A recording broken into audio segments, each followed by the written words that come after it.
Welcome to U.S. energy market headlines. Quite a few interesting top 10 this month. The first one, FERC had approved these LNG export facilities after Biden had put it on a pause. Then it went to the Supreme Court, sued by some environmentalists for this, that, and the other, which happens a lot in the U.S., unfortunately. The U.S. Supreme Court heard it and rejected the FERC approval. So now this is going to delay the two export facilities for some unforeseen amount of time while they sort that problem out. I would guess, if I had to, at least 6 months of delay. So in this next headline, Oregon has announced a 3 gigawatt offshore wind auction, which actually is the same as their state mandate for how much offshore wind.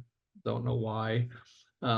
So it looks like they may be first and before the California auctions, which have not been announced yet. So the Bureau of Land Management, which controls all the publicly owned lands, national parks, all kinds of other land, they had previously announced 22 million acres be available in the West from, call it, Rocky Mountains to the California border as available for solar projects. They just announced an additional 31 million acres to add to the 22. So that's a lot of land. Of course, there's a lot of land in that part of the country.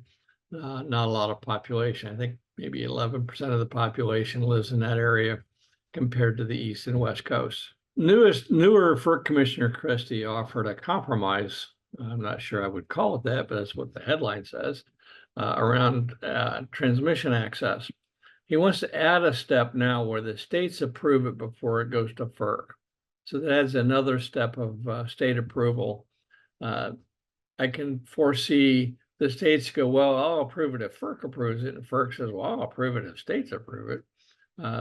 So while it's called a compromise, I'm not exactly sure that's what I would call it.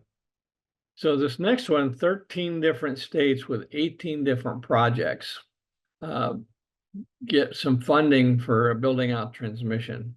So that's actually positive news. Let's hope it doesn't have to go the prior headlines, state approval before FERC approval, but at least there's money. That's a good start. So this next one is also related. Midwest ISO, MISO, and Southwest Power Pool, SPP, have announced, I'll call it a streamlined process for transmission approval.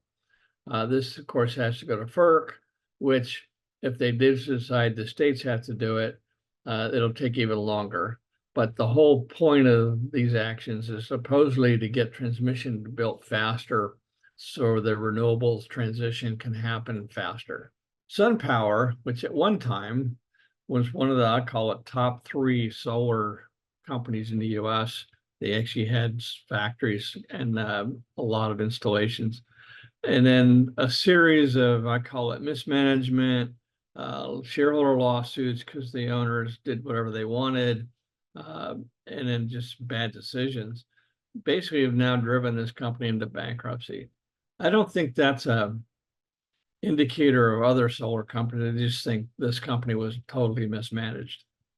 Many of you may recall that Maui mostly burned to the ground due to a lot of wildfires. This goes back, I want to say a year, maybe 2 ago. Major disaster. And so about 400 odd people sued Hawaiian Electric for causing the fires. I don't think it was ever proven one way or the other whether they did it or not, but Hawaiian Electric decided to settle for $2 billion to make sure all the lawsuits went away. So I think the total damages were estimated at $6 billion, but at least it's something for the people that got harmed.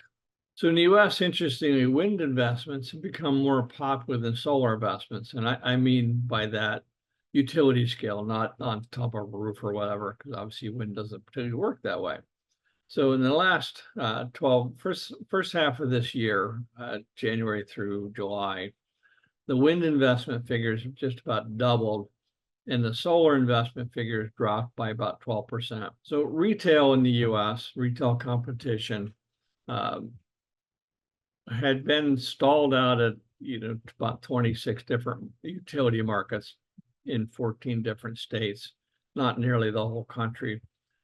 Since that time, several states, Maryland, Connecticut, New York, Massachusetts in particular, are pushing, but the regulators are pushing back on competition and making the hurdles for participation that much higher for new entrants.